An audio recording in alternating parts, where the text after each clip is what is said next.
You're listening to Alternative Investor Mastermind, where we do a deep dive on alternative investment opportunities and the lifestyle it can create.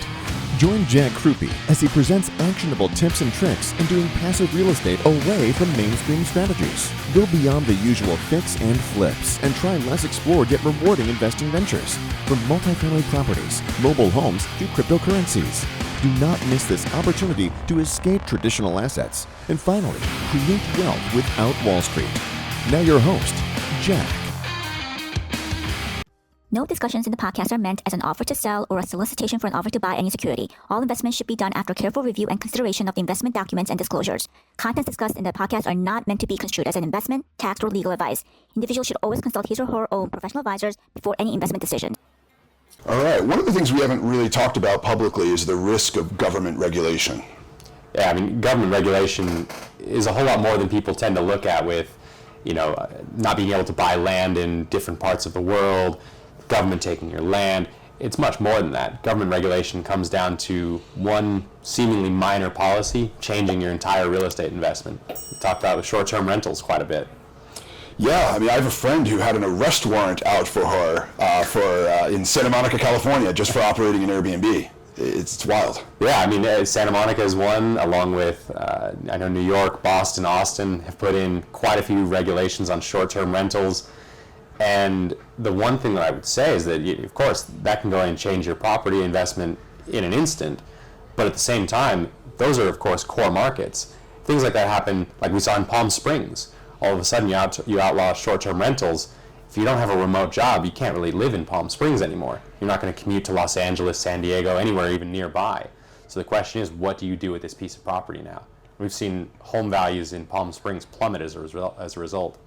Yeah, and there's a number of actual real estate funds that focus on Airbnb, and we've taken a look at it for a long period of time, and we haven't really participated yet, and not because I completely dislike the business model by any means, but just really wasn't sure how the market was going to react to the, with certain markets having regulations. I feel like there's some risk of overpaying for a house, if you will, that the use as an Airbnb, it's certainly the value is much more, but the use as a single family house is just not quite there. Right. I mean, a prime example is actually where we're sitting right now in Medellin, Colombia, where Airbnb became a booming industry because there really weren't nice hotels where you could stay.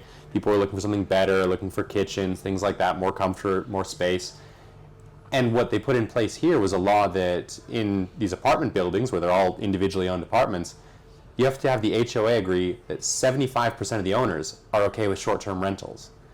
And all of a sudden, that one creates a little bit of arbitrage where new construction being built into these kind of condo hotels, apart hotels, becomes 2, 3, 4, even 5 times the price per square foot of a building down the street that doesn't allow short-term rentals. So it can be both an opportunity and a huge, huge problem for anyone looking to invest.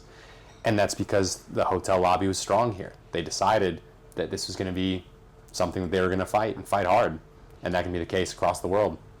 Yeah, it's it's really just interesting how the economics get affected. I spent some time in Argentina last year, and I read that Argentina had a leftist government for the last 50 years, and they've got major debt and currency issues. But the new president essentially outlawed rent control, or just got rid of rent control, and it actually unleashed a lot of new supply on the market. There were owners that were essentially just not renting their apartments out because it was too risky, because you also had a hard time evicting people. Right. So they would rather leave it vacant, and maybe some of them were using Airbnb under the table or just doing Airbnb, but they didn't want to put in a long-term rent or to rent in Argentinian pesos that were inflating away at 100% a year. Exactly. Well, and it's funny that you mention, we'll call it like an empty house tax, where I just read this morning that Honolulu is another city looking to implement potentially an empty house tax like we've seen in Vancouver. So, the thought of government risk, government regulation goes far beyond what people might think. It also comes in on the corporate side when you have companies like Tesla moving their headquarters from California to Texas, which of course means that there's a big hole in the area where, in terms of employment, where the Tesla headquarters was in Fremont, California. Moving to Austin means a housing boom in Austin, it means a construction boom, and everything that comes with really being able to service all the new people coming to town. We've seen it in Virginia with Amazon is another one. Yeah, it's I think the states like New York and California need to be really careful. They just don't have a monopoly on companies and employees anymore. Now, even with more companies, reinstituting a work from the office, it doesn't mean that companies won't move from New York to Florida or California to Texas, or at least build their new center there. So, I think the states need to be more careful, but they're going to probably have to learn the lesson the hard way. What's scary to me is the implementation of rent control. California implemented rent control on a majority of single-family houses built before a certain date. And there's no, to my knowledge, there was no voting on it. It was just, we're putting this out there. It's basically a confiscation of property rights, saying that you can only raise your rent by so much. Mm-hmm. I just don't understand how they get away with that. I don't know if it's constitutional or not, but these things take time to work through the courts. All right, and actually, we have a real-time fact check here. It turns out you did find the law, so why don't you read it out? Yeah, so rent control has been a hot topic in California because the state has really seen so much growth for decades and decades. Hollywood, tech, and the question has always been how to maintain affordable housing without, of course, taking away any benefit to owning property.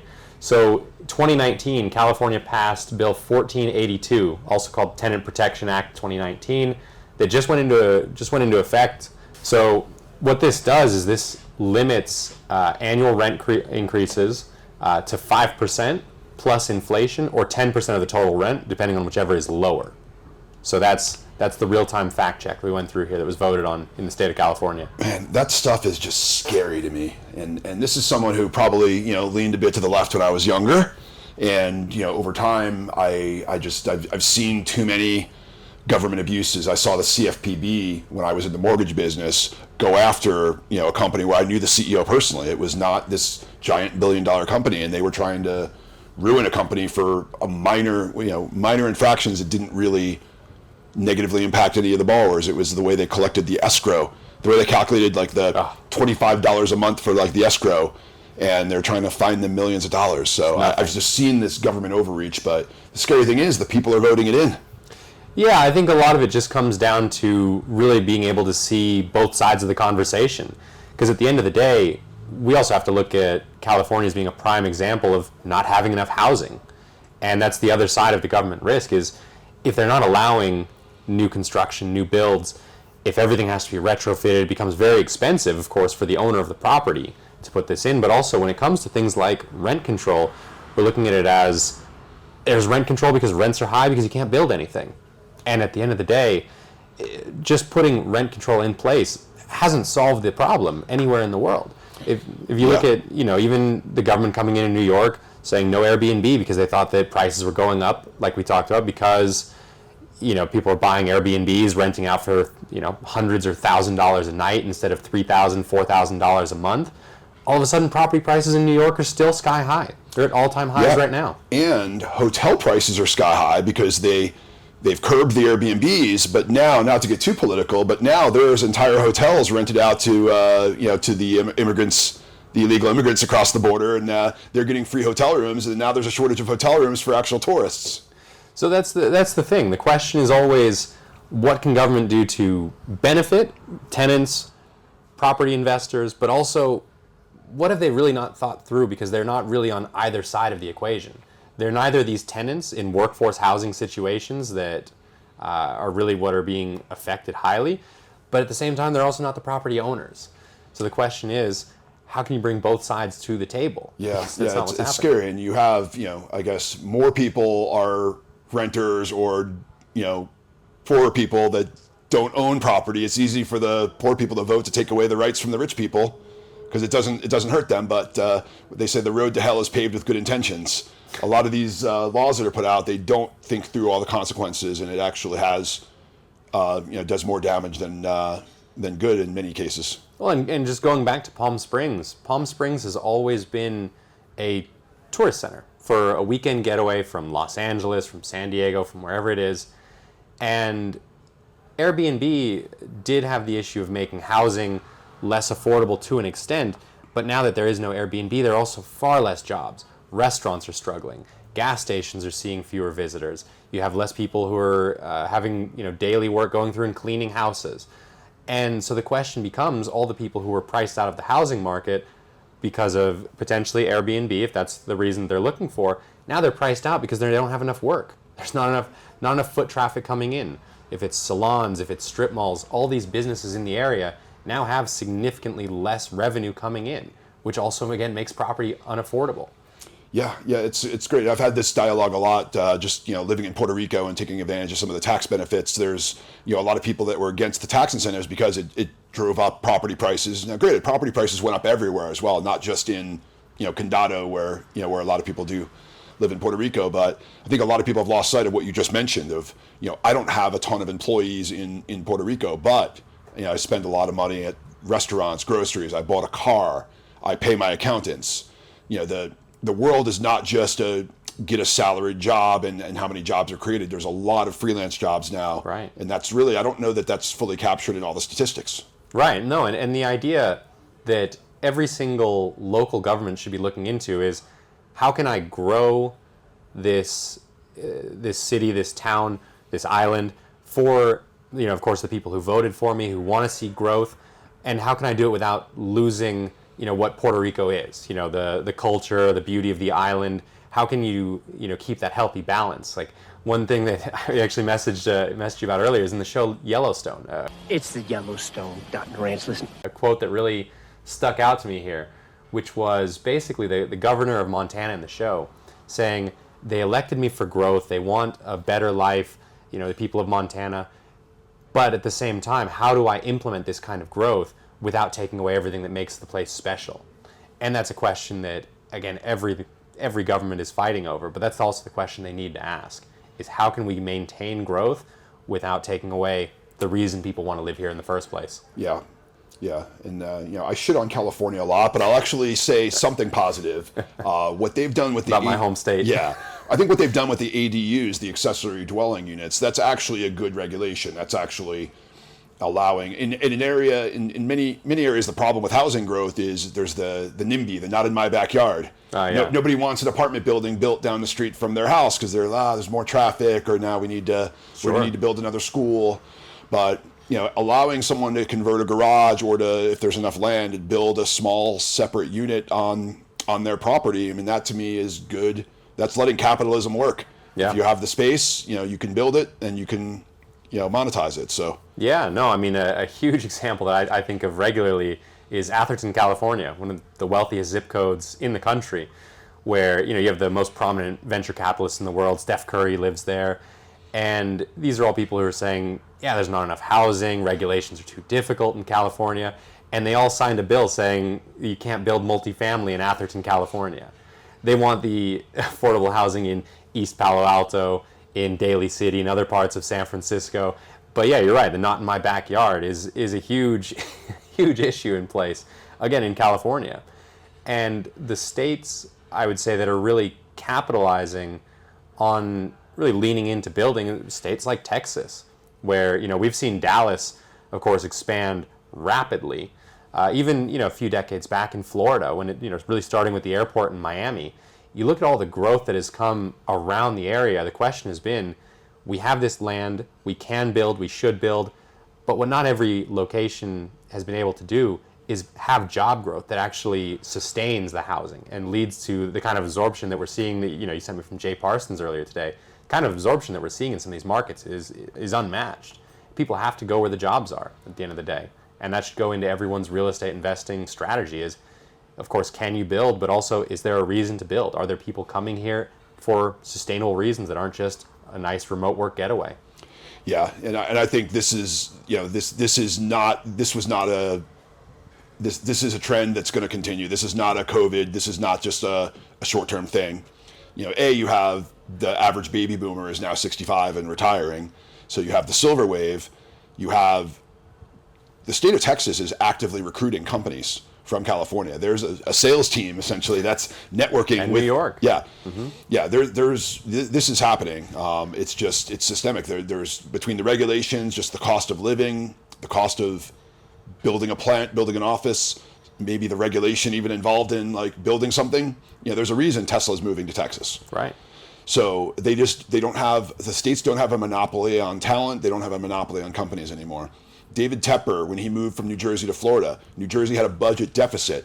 just from one billionaire moving caused a budget deficit. And you see states like California, when we were looking through the laws, there's all these new taxes on the sale of the property, the mansion tax, as they call it. Was that 4% of the sale price over $5 million? Yeah, exactly. It applies to both residential and commercial. So I think the example that I was looking at, I couldn't believe it. Thinking about it from a single-family home perspective, it was 4% tax on real estate transactions between $5 and $10 million, and 5.5%. You can basically think of it as a transfer tax for sale of a property over $10 million. So the example we have here is that if you're selling a $6 million home in Los Angeles, that's an additional $240,000 tax. Or if you're selling a $15 million property, it'd be another $825,000 in taxes. Yeah. Which caused, I mean, there's almost no liquidity in the market as a result. On top of that, if it was your primary residence, if you're married, only the first $500,000 is tax free. And everything over the first $500,000, you're going to pay tax on the federal level. But the state of California, there could be an extra 13% tax on that on the capital gain as well. So I know some people that have actually moved out of their property and not trying to use that exemption for 2 of the last 5 years to avoid the 500. They move out of the property, turn it into a rental property. And once they haven't lived in it 2 years, they just don't take the owner-occupant exemption, and they try to do a 1031 exchange. Mm-hmm. So that's something, I guess, shameless plug here. We've worked with a number of investors. The same deals that we invest in through our funds, some of them have the ability to accept 1031 money. So it's not something we do formally as a business model, but we've helped many investors and connected them with opportunities to potentially 1031 and save $1 million plus in taxes investing in the same deals that we invest in. So again, shameless plug here, but if you're thinking of selling a larger piece of property and looking for some guidance on options for 1031, we're happy to have those discussions. Right. And I mean, 1031, from everything that I've seen, seems like one of the few government regulations that, we don't see changing anytime soon. It's one that I don't think I've seen anyone try and fight and take away.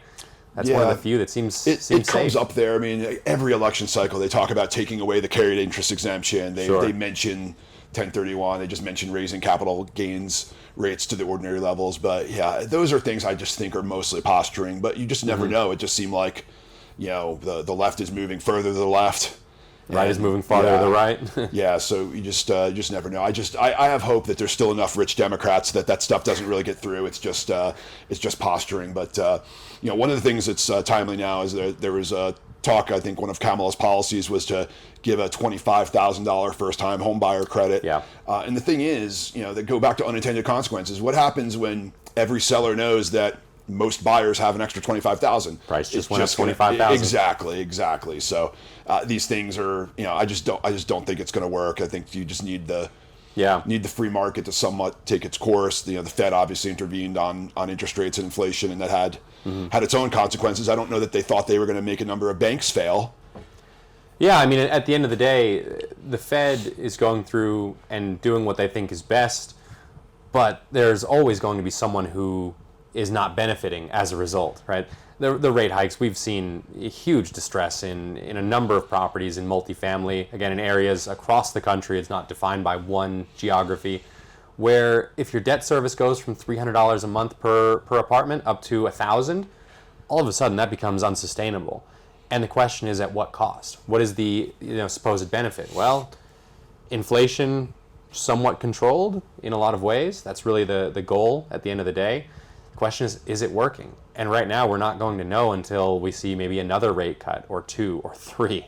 The question is, where's the tipping point in one direction or the other? And again, one of the issues that makes it very difficult to navigate these markets as a professional in the industry, not just as someone going through and buying their own rental property, which we've got horror stories to go through about that another time. But if you really look at it, you see that we're changing political parties every 4 to 8 years. Everyone going through and trying to often reverse the work of the previous administration.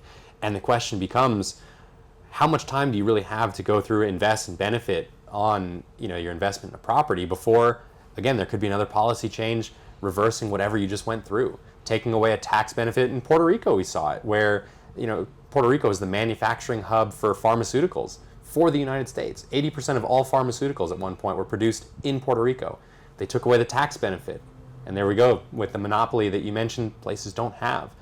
All manufacturing of pharmaceuticals largely moved to China, and Puerto Rico is left in bankruptcy with one law. Yeah, things can change quickly. And one other topic I want to touch on is the lack of enforcing the laws. I mean, you've seen this in some of the kind of riots post-COVID and decriminalizing shoplifting under $1,000 and just things that decimated a number of the cities. Yeah. But something that's affected us more personally, and this happened in Georgia, just not enforcing the eviction laws. It's really a hidden tax on property owners. You could get through the court system in say 3 to 4 months, but then they were not enforcing the sheriff actually bringing the writ of possession, and actually they just weren't enforcing the law to kick people out. So you had tenants living for free for over a year. Landlords couldn't do anything about it. Sure. And eventually they had to pass a new state law to force the actual counties to process evictions in a timely manner. And the counties are basically it's a hidden tax on the landlords, because with that many people getting evicted, there's more people probably going to go on welfare or look for subsidized housing, and that's a government expense. So it's really the government passing on a hidden tax by not enforcing the law. And the question is, with these new laws that they then have to pass to enforce the previous laws, how many months of conversations, a year of conversations does it take to get to that point? And again, as a landlord, if this is happening for 5, 10, 15% of your property where you're having to go through this or planning to go through it, can you stay afloat? And when you combine that again with rising interest rates, it becomes a serious challenge. And it's just something that doesn't necessarily have an easy solution, which again, maybe the easy solution is fair market. Let the market work itself out. Because a lot of times the politicians take a long time and come up with the wrong answer at the end of the day. Yeah. And Sean King, who we did a great episode with recently, we talked about I'd kind of thought he leaned libertarian, and he said he does to some extent, but also we're not advocating no government regulation whatsoever. Sure. You need to have you do need to have a referee, but I think they sometimes intervene too far. But human nature is human nature. But I do overall feel like capitalism will certainly the best option, and government shouldn't overreach too far. Yeah, I mean that's often the case. And it's funny, when we were talking about this show earlier, I think the one thing that I've seen both Kamala and Trump agree on to an extent in terms of if they were elected, the only thing I've seen in the real estate space is potentially opening up building and development on federal lands, which is something that I hadn't particularly considered, largely because of the locations that we'd be talking about. And a lot of the federal lands there they'd be talking about building, maybe it's not the most desirable area. The question is, can they build something that also leads to job creation outside of construction, outside of living in the property? What do you think when you hear the idea of opening up federal lands for real estate development for something that's somewhat unprecedented, but that both candidates seem to agree on up to this point?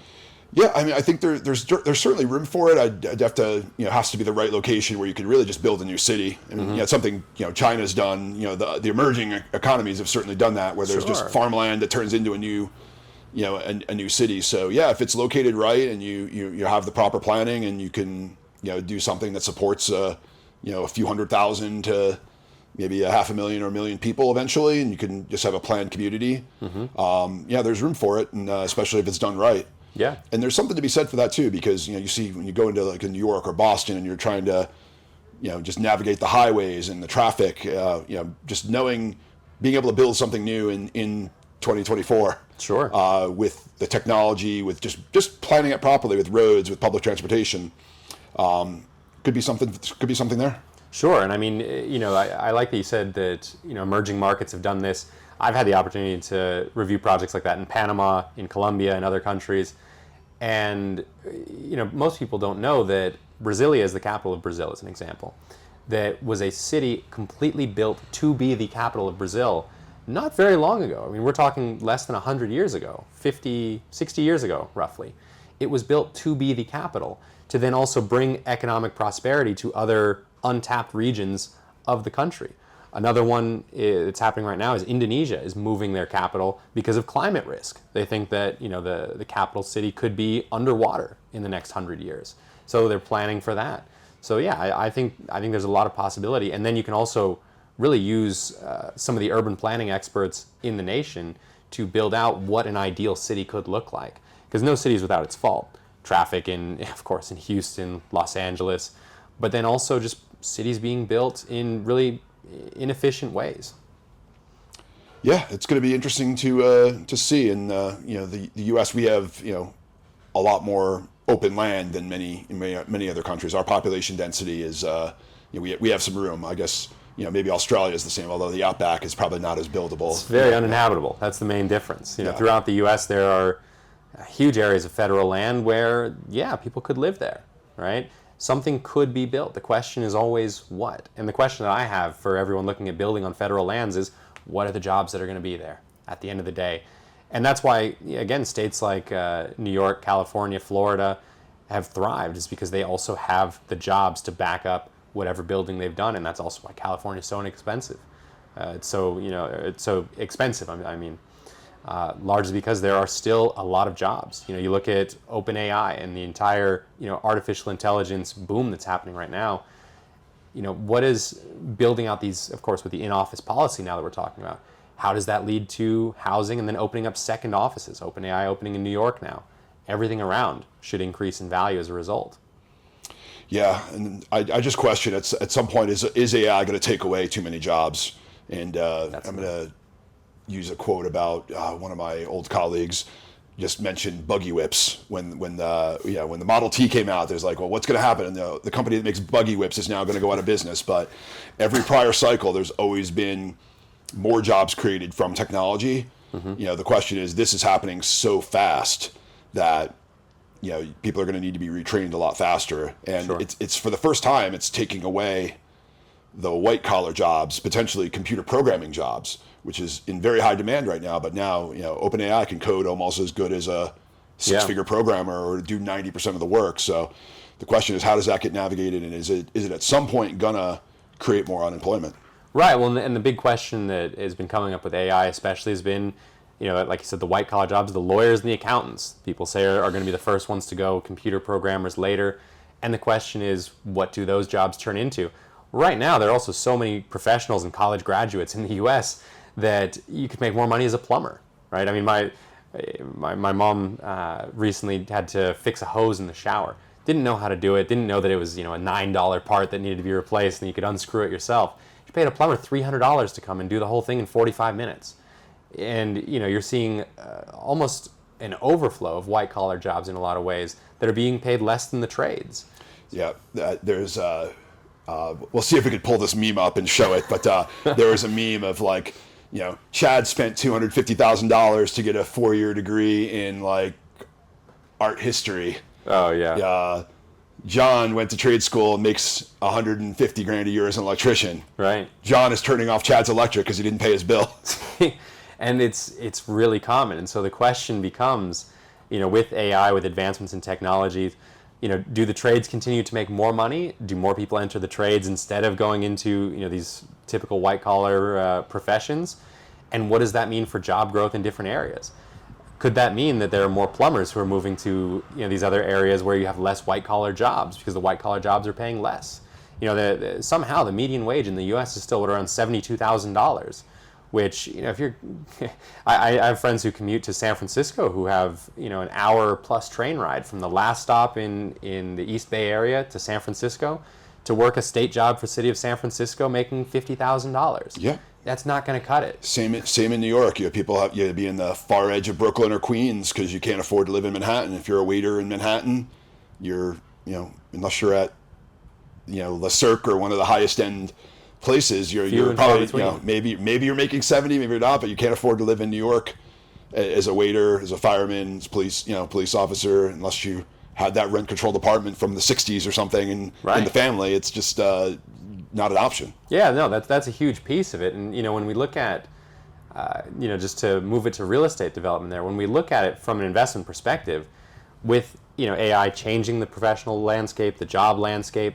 Question is, what do you invest in? Because office, in downtown Manhattan, San Francisco used to be as safe as it gets, and now it's not in a lot of ways. We're seeing more warehousing, data centers, distribution centers, self-storage. Right? We've gone through a number of different asset classes that, really change and develop with the times. So, again, that's good to be a real estate investor. I wouldn't necessarily say, though, that warehousing and data centers turns into more jobs, right? So that's another question that you have to come with is how do you change your investment strategy with the times between government regulations and just changes in technology and job growth and where we're seeing it. Yeah, absolutely. I mean, just to mention, self-storage and light industrial kind of mix hand in hand. There's a lot of even Amazon fulfillment centers or people who sell products on Amazon that will use what used to be self-storage for people just cleaning out a house or having making sure they have a couch and the broken microwave. Yeah, or clean out the garage so they could actually park their car in the garage. They get a storage facility. But now there are people running businesses that just store their excess supplies for contractor garages. And contractor as well. Yeah, that's another one. Yeah. And then light industrial is an area I really like where, sometimes if you have a self-storage facility that has these small bay garages where you could pull up a truck and load up your supplies for the job site and maybe have one or two offices there as opposed to an office building. I mean, I love the light industrial space, and that's changed dramatically over the last 10 years now that, everyone pretty much expects almost same-day Amazon deliveries. Oh, yeah. No, and that's one thing we're in emerging markets, we haven't quite gotten used to is you might have 3-4 week wait for a delivery. And I worked with a guy here who, when he moved from Knoxville to Medellin, I asked him, I said, what's the biggest thing you're going to miss from the U.S.? Is it peanut butter? Is it whatever these little things are? He said, Amazon Prime. I said, Amazon Prime? Maybe I've been out of the States a long time, but that really has become the norm where people do expect this. And you have, this almost like a shift from globalization to localization, hyper-localization, being able to build out these distribution fulfillment centers and have delivery almost instantly in a lot of ways across the country. Yeah, it's amazing, and it's happening in third world countries too. I mean, here with Rappi, there's a lot of I'd imagine you forget your iPhone charger, you could probably have it here with Rappi in 20 minutes. I had that on and the Saturday. Cost of labor is really cheap too. I mean, it's might cost you an extra $1 on top of the part. Right. No, and that's always been one of the reasons that we talk about remote work from Colombia versus from Kansas, just to throw out a random state, nothing against anyone from Kansas, is that if I'm going to work remote anyways, I could do it in a place with a far more affordable cost of living. That is always the question. So with Rappi, like you said, we had a barbecue at my house, and one of the people who came brought the wrong kind of meat. And we said, no, what are we going to do? We actually called an Uber to pick up the meat from the butcher shop to bring it to our house, and it was there in 15 minutes. That's the kind of efficiency that people now expect, demand, and again is being built out from San Francisco and being used worldwide. Yeah, I mean that 4-hour work week book changed my life. I read that in 07, 08, really soon after it came out, and it was during the financial crisis, and really just kind of reset my thinking of what some of my life goals were for earning passive income through investing, but also that location arbitrage. And I've to some extent taken advantage of it. Puerto Rico is not as cheap as Colombia, but certainly just I really am a firm believer in taking advantage of that. And we have obviously you're taking advantage of it living here. We have Jasper who's going to ultimately edit this video in the Philippines. Speaking of traffic and new city development, it took us 2.5 hours to go 3 miles to shoot some content in the Philippines, but then go to a different neighborhood called BGC, which was more of the planned community where they have large, like highways, 4-lane highways, more of a grid system. It's the only city there that has like this grid system that I know of. And that was farmland that just turned into a new city that was built from scratch. Yeah. No, and that's the kind of thing that you can do, again, across the U.S. When we're talking about building on federal lands. There's a lot of ways that you can build these pre-planned communities that are built perfectly to today's modern lifestyle, right? To factor in things that were not taken into account in parts of Manila when it was built. Same with, again, parts of Colombia, parts of, again, the United States. New York, Boston, large parts of the East Coast were not built for this kind of, high population density, traffic with cars, again, everywhere. And there are a lot of things that just, again, they were not built for. You look at government regulation around retrofitting for earthquakes, things like that are now much more important now than they were when Los Angeles was built. Yeah, it's going to be interesting. We focus a lot on the Southeast and Sun Belt, and you got areas like Dallas. There's still plenty of room to grow outward. Sure. But with this large population growth, there's also, especially the workforce housing tends to be more infill. We're taking the buildings from the 70s and 80s and cleaning them up a bit, just making them nicer, and that's generally where the workforce and the affordable housing is, and that's where there's an influx of population. So sure, it's going to be interesting for these cities to figure out how to maintain the growth that New York and Boston they've been working at it for 50 plus years. Right. And now the Charlottes, these cities that are a little newer are going to have to deal with it as people are moving away from the Northeast. Yeah, no, it'll be really interesting to see. And again, we've seen it recently with hurricanes, other extreme weather events. In my home state of California, wildfires, where you are seeing in a lot of areas. New Orleans is a prime example of almost climate migrants to an extent, of people who are being forced to move from one area to another, largely because the geography isn't habitable anymore. New Orleans, how many people moved from New Orleans to Houston and led to a massive, massive population growth that is now largely unsustainable, but also Houston is looking to expand highways and buying up properties along large stretches of highway to add an additional lane, 2 lanes. Here in Columbia, we're seeing that as well, where again, the population has boomed for one reason or another, and the question is, how can infrastructure building keep up with that kind of growth? Right now, after the recent hurricane that hit North Carolina especially hard, what is the timeline for building out that infrastructure again that can be done fast enough so that people don't have to leave? Thanks again for listening. Please remember to like and subscribe on YouTube, the JCAM Investments channel. Also, like and subscribe to the Alternative Investor Mastermind on your podcast platform of choice, iTunes, Spotify, and many others. And connect with us on all major social media, both my personal profile as well as JCAM Investments on LinkedIn, Facebook, Instagram, and even TikTok. Thanks again. We'll see you in the next episode. That's all for this episode of Alternative Investor Mastermind. Now that you know the many alternative opportunities out there all up for the taking, you can finally become ultra connected and ultra wealthy. Get more valuable advice from the experts by subscribing to the show at AlternativeInvestorMastermind.com. Become a winner in the world of passive investing today in alternative investment strategies. Thank you for joining us. Until next time.